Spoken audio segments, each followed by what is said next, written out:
were talking backstage about how we both love questions from audiences because you think of things that journalists don't think of, and you know, you really relate to the music. So we have a pair of microphones on either side. If you can make your way to them, Rosanne would love to have some questions. Hi, my name is Forrest Alford, and I'm a student at FCC, and I'm also studying to be a counselor. And I noticed you were a brain surgery survivor. What advice could you give outside of your music and outside of your literature to help a counselor who's treating someone who's suffering from brain surgery or survivor or PTSD? Can you help me out with that? Because I have neither. Do have mental illness, but not that. Wow. So, and if I'm getting too personal, that's okay. No, I can rephrase it. I would be so hesitant to put myself in that position of giving advice like that beyond what helped me. Well, you know. maybe that. Tell me what helped you. Well, you know, recovering from brain surgery, I just wanted people to bring me tea for a long time. And oddly, I didn't want to listen to music with lyrics when I was recovering. The words were too confusing, it was too much, it was too complex, it was exhausting. So classical music was perfect during that time. And I wish that someone had told me how long it would take to recover from what I went through. Because in my mind, I'm a really strong person. I have a lot of resilience and energy. I thought, okay, in 3 months, I'm going to be like done with this. And it took 2 years. Wow. And I wish someone had said, you know, slow down. It's just going to take a little time, but you're going to get back. That kind of encouragement would have been helpful. My husband read to me, which was great. That was very soothing. Those little tiny things mean so much. My girlfriend brought me tea. Another girlfriend brought me movies to watch. My husband read to me. Those are the things I remember. Okay. And as far as PTSD, I have, one of my daughters has PTSD. And I talked her off the ledge a lot during the first year. She was robbed at gunpoint. And I had to believe, even when she was panicking, I had to believe that she was going to be okay. I could not go into panic with her, or else we would both be lost. You know, just that kind of solid, grounded calmness did everything for her. That's the only thing I could say, and I really wish you luck, and I have so much admiration that this is what you're going to do. Well, you know, and I also suffer from mental illness, and it took me a long time through the system to figure out what it was.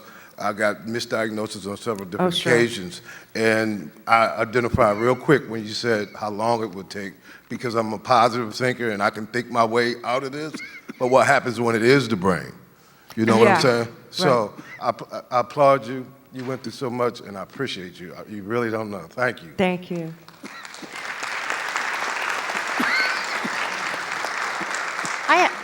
I have a question, actually, for both of you. We've talked over the last couple of days about, Rosanne, your amazing ability to tell stories through music. And I'm wondering, who else do you think are today's great musical storytellers, particularly maybe some of the younger ones that we may not know? I'd also like to hear your answer to that question, David. Well, I really love the Civil Wars. I'm very sad they broke up because I think their songwriting is phenomenal. And Jason Isbell, I think, is a fantastic songwriter. And I still like people in my generation, you know, Steve Earle, Lucinda Williams, I think are phenomenal songwriters. People a lot of times decry the lack of real songwriting and say all music is crap now and they can't hear songs. I think there are great, great songwriters out there. David? Well, I would name some people who were of the previous generation as well. I'm a huge fan of James McMurtry, who's another one of those writers who's able to put a short story into a song. Jason Isbell, it's interesting, he got a lot of attention for this latest album, but some of his past work is just unbelievable. I mean, you just don't know in this business what's going to catch people's. Right. Not that the writing on that record is not absolutely fantastic.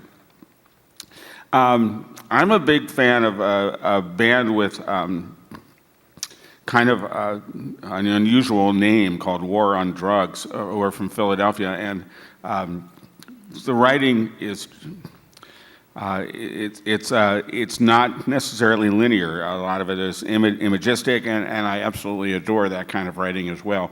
You mentioned Mike Doty, who has an amazing way with. He loves words. I mean, he just loves how they go together. It's not like a songwriter of what Rosanne would necessarily do, but just amazing I love things. Mike. Love him so much. Do you know Father John Misty? Oh my God! Yeah. One of my favorites. Yeah, he's like listening to William Blake or Yes. something. Yes, and if you've ever seen him, the ladies like Father John Misty. St. Paul and the Broken Bones. Have you heard them? Yes. Yeah, love that band Yes. too. Okay, we could talk about We're this just all gonna night. talk about music. Yeah. Other folks, come on. Ms. Cass, I have a question. I became a fan of yours after hearing Runaway Train. Can you talk a little bit about that song and how that one came about? That was written by my friend Jon Stewart. He was one of my songwriting mentors. He was in the Kingston Trio, and his biggest hit that he wrote was Daydream Believer for the Monkees, which is actually a great song. If you really listen to it, it's a great song. And he wrote Runaway Train, and this is kind of a touchy story, but Mary Chapin Carpenter had just gotten signed to Sony, and I was already on Sony, and I had had a few hits, and I think the company thought that I had more leverage than she did. So she had that song, and the label wanted me to record it. And it was a little bit tricky. And so, they asked very nicely. So Mary Chapin very kindly gave up the song, but it didn't have a bridge. And so we called Jon Stewart, and Rodney did, and said, we really like this song, but do you think you could write a bridge? So we're asking Jon Stewart, who has been around, since the Kingston Trio, had these multi-million sellers, if he'd write a bridge for this song that it's not quite there, which was, I can't believe the hubris. But he did, and I recorded it, and it became a big record. I performed it last night, in fact. And I still love that song. John was a great, great person to come into my life at that moment. And his favorite thing to say to me when I would play him a new song, he'd say, "Where's the madness, Rose?" So I started looking for the madness. And he also wrote that great song with the Stuart Smith guitar solo in it. Oh, That Dance with the Tiger. Dance with the Tiger. Yeah. Just another beautiful, beautiful song you got is. I wrote that with him. Ah. That was the only time in my life anyone has ever asked me to write the music for their lyrics. Wow. Yeah. Well, that's what I love in that song, too. That's Thank great. you. Folks? Hi. Thanks for coming to Frederick, by the way. Last Sure. night was a real treat, as always. You say in the book that there was a finite moment at which you knew you were a singer. I don't remember exactly what song it was you were talking about, but you say that something along the lines of, it was at that moment that I knew I was a singer. It was sometime in the late 80s, I seem to think, but it's in there somewhere. My question is this. If you had to make the dreaded Sophie's choice between being a songwriter and being a singer, I dream about being either, and I'm worlds away from being either. But, if you had to share with me, or if somebody came along and said, okay, you've got to let one go, what comes to mind? What a heartbreaking question. Well, goes with the music. Let me answer this in a different way. A singer has a finite instrument. I don't think I'm going to be singing at 80. There are very few Tony Bennett's in the world who are still singing. Or Ella sang till she was 80, didn't she? Mm-hmm. Yeah. Well, not everybody can do that. The voice starts deteriorating.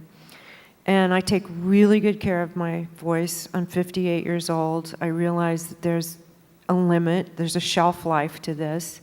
And I've had vocal polyps twice and lost my voice twice. So I'm careful. I see a vocal therapist, you know, and I take good care of it. But I'm acutely aware that that doesn't last forever. Songwriting, however, can last forever. So if you won't make me give up either one of them, I'll just say that the singing will probably fade away on its own someday. See, I mean, I wonder the same thing, given the choice of having one or the other. So I was just curious what, you know, Oh, God. those of us who aren't gifted. He's pinning in me to any the way- mat on No, this that's one. okay. I think songwriting. I'll think about what you said. And Yeah. That did my- Thanks. Thank you. When you read, do you keep a dictionary handy, or are you one that just keeps going and we'll come back to the big words later? What a great question. And I had another, do you have any science fiction favorites too? You didn't mention that genre. I've never been asked that question. I don't keep a dictionary handy, but that's a fabulous idea. But I will Google a word if I don't know it. And I get a daily thing called Visual Thesaurus, and it gives you a new word every day and the etymology of the word, and you can even push a button to hear how it sounds, because I love words, you know, and it excites me to learn a new word or the etymology of a word I didn't know before. So, you know, I'm in love with language.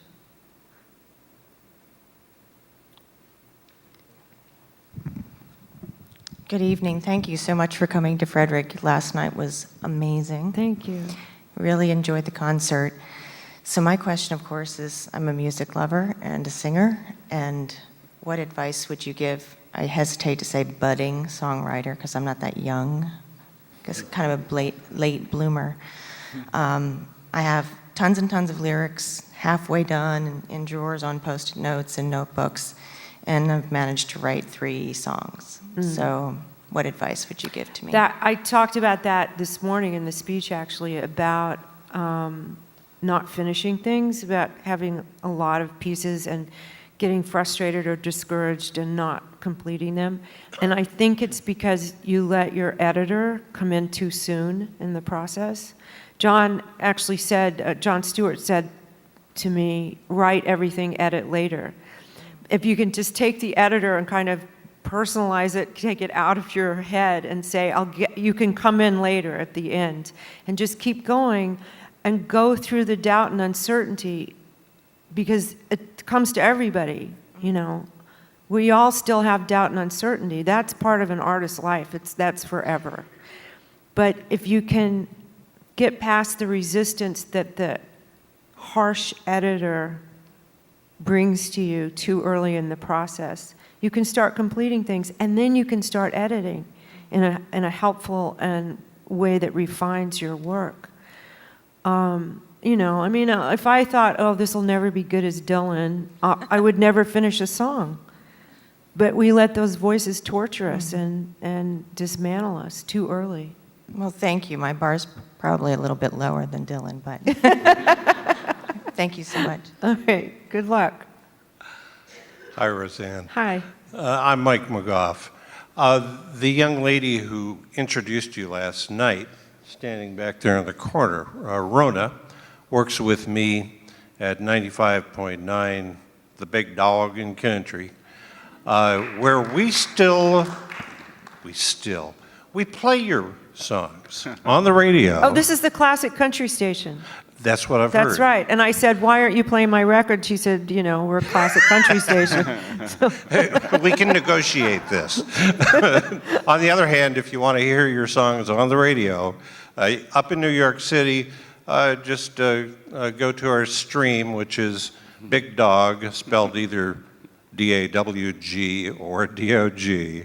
That is bigdog.com, bigdogfm.com, right, Rona?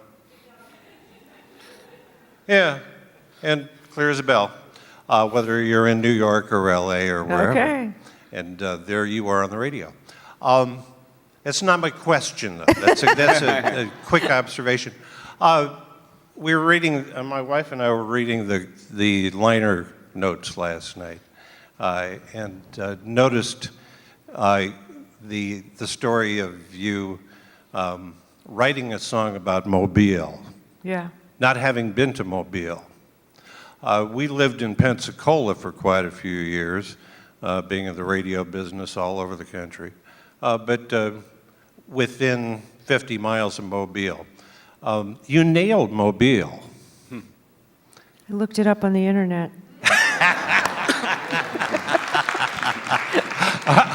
We wondered what the secret was. There you go.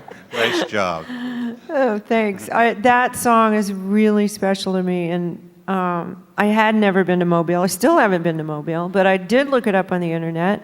I had an idea that it was hot and steamy and that there were magnolia trees, and, you know, I created a little world for myself. Southwest has some flights. Yeah, thank you. know. You're welcome. I'll look into that. It's really a cool city. Hi, Rosanne. You Hi. mentioned a little bit about the process of songwriting, where an idea might come and it may take a while, may stay with you for a week or several weeks or a month. Got some friends that are fairly successful Nashville songwriters, and I've had this conversation with them, and they talk about where an idea may come and they'll put it in a notebook, or they used to put it on a cassette deck, and you know, they come back to it a month or a year. You know, it might take them years to write a song from that one idea. But they've also talked about the fact that sometimes a song just writes itself, where they'll just wake up in the middle of the night or they'll wake up in the morning and the song is there. It just kind of comes to them. You know, 10 minutes later, the song is there. Has that happened to you? And if so, kind of what song has written itself for you? Yeah, yes, but that doesn't necessarily mean it's good.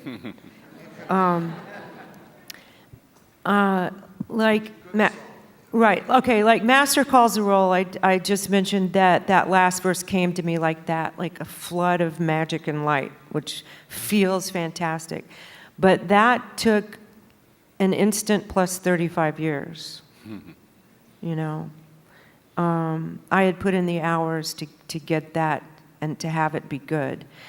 And then I have woken up in the night and had a verse right there in front of me. But I teach a songwriting class sometimes. I taught at NYU in the last 2 semesters, and I sometimes have songwriters say that, you know, it just came to me, and they think that that means they don't have to edit or refine it anymore, that it should sit exactly as it is. And my feeling is that you're lucky if that happens, but that doesn't mean that you don't have to put the work in to refine it. You know, like Natalie Goldberg, the writer, said, she says, you turn a line over in your hand as if it's a stone until it's rubbed smooth. You know, you just keep working with it, with every syllable until you know it's right. And I quoted my friend Stephen Pressfield this morning. He wrote this great book. If you're a songwriter, I suggest you read it. It's called The War of Art. And he said, you have to show the muse you're serious. So when those bolts come, they have a better chance of dropping into, you know, a skill set. And I guess the other end of that is, how do you know when you're done? Yeah, my Hank DeVito, you know Hank DeVito, a musician, he said it takes 2 people to paint a picture, one to paint it and one to shoot him when it's finished. Sometimes you just don't. Sometimes it's just time, you know, you got to record it. I mean, sometimes I accidentally change words in songs at night and performing, and I think, why didn't I do that when I wrote it? It's the folk process. Yeah. Hi, Rosanne. Hi. Thanks for doing this. It's really special. Big fan of your music. And I have a question about the list, Okay. the CD. I was fascinated with that concept, you know, that your father gave you this list of songs, and there's only so many songs on that record. Is there 1 or 2 songs from that list that you wish you put on that record that you just didn't have the room for? Yeah, well, we did have room, but it was an argument with John about whether it should go on. And it was Hank Williams' I'm So Lonesome I Could Cry. Oh. And I really wanted it, and we went head to head on this. He thought that it had been done too many times, and that, you know, if we ever did a list, volume 2, that we could do it then, but that for this first one, he didn't want it on there. So I had to capitulate that one. Did you record it, though? Or I no? think we did do a rough demo version. That it's somewhere. Neat. Yeah. Thank you.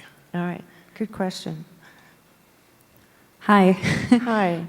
Pleasure to meet you. Thank you for Black Cadillac, got me through after a surgery. I actually just drove up here from Baltimore for the second night in a row to see you. Oh, wow. Thank you. I'm falling in love with Frederick in this theater. It's pretty great. It is. Thank you for having this. My mom and I just literally came from a doctor's appointment and just made it, so we're like, yay. I'm glad you made it. Thank you. I'm a singer-songwriter too, but I won't, go into all the cliches, but maybe it's some tips for writer's block. But you were saying how some songs are postcards to the future, and then in the book, in the beginning, you say you dream of songs that they fall through the centuries from my distant ancestors and come to me. So is there like a particular time period you like to write and write about or escape to, since this is about reading? And also, do you have a favorite word? Because I was an English major, so I'm a geek favorite like word? that. Yeah. How cellar door is supposed to be like the most poetic phrase, cellar door. I don't I know if read you have something that or people line. say the most beautiful word is murmur. Have you heard that? No, I like that though. I like that word. I can't say I have a favorite word. Or a line. Wait, what was the first part of your question? Just in reference about to time periods. future. Yeah, like Yeah. is there a time period that you like to escape to in books or when you're writing songs? This narrative ballad on The River and the Thread, that When the Master Calls the Roll, is the first song I've written that is set in another century. That it really is bound to time. Most of my other songs, they aren't bound to a time period. Even if I'm imagining them, they could drift back and forth. But I see them sometimes in my head. Mobile, the Night School, the song I wrote about Mobile. I could see that couple wandering an antebellum mansion. Maybe they were in the 40s, though, and the mansion was crumbling. And songs start visually for me so much of the time. And I identify with visual artists as much or more than I do with writers. Like on Black Cadillac, I was watching you. The way that song started is I just saw headlights on the road. And that I write on the road a lot. It's hard, but you get used to it. Yeah. But no, it was in my mind. I was sitting at the piano, and I just saw headlights on the road, and that became the first line of the song. So I get a lot of visual cues and then try to bring poetry into that. And sometimes don't talk about them directly, the visual things, but this is so hard to talk about because this is one of the areas of mystery of songwriting, about bringing poetry in through the back door because of a visual cue and letting it lead you into another whole place. I know that doesn't make any sense at all. No, you just follow where it takes you. No, it's wonderful. Thanks also for the, I really appreciate the song you wrote, What's the Temperature, Darling? Oh, Edda's Tune. Edda's Tune. I texted that to my boyfriend this morning. He came with me last night. I thought that was beautiful, and thank you for your whole song and story writing process when you perform. Thank you. Thank you. Thank you. Well, and I just wanted to say the completely astonishing thing about Frederick Reads is that we invite a person to come to Frederick and to share their life and their work a lot. And Rosanne has graciously been at 5 events in the last 24 hours here in Frederick, and each one has been special in its own way.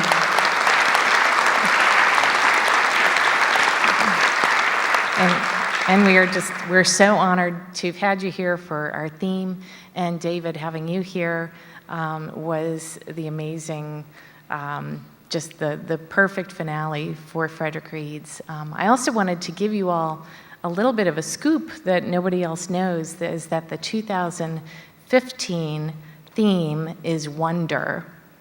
And so we're starting to put that out there, and we always like to have our alums, if they have authors they'd like, tell us. But in any case, I wanted to thank you both for being here. And Rosanne, I think if she has a few minutes, I think she's willing to sign some books out Sure. in the lobby. And I wanted to thank you for inviting me. This has been a really inspiring event. It's run so beautifully. And I have never really encountered this morning, this afternoon, people who are so engaged in words and music and wanted to talk about it on such a deep level. You know, it was really a beautiful experience to be here. And I am so honored. David is one of the best in the business. And I'm so honored he did this. Thank you. Thank you so much. And I want to give it up for this theater, too. This is just such a wonderful, wonderful space that I think has inspired your questions, too. So, thank you all. Thank you.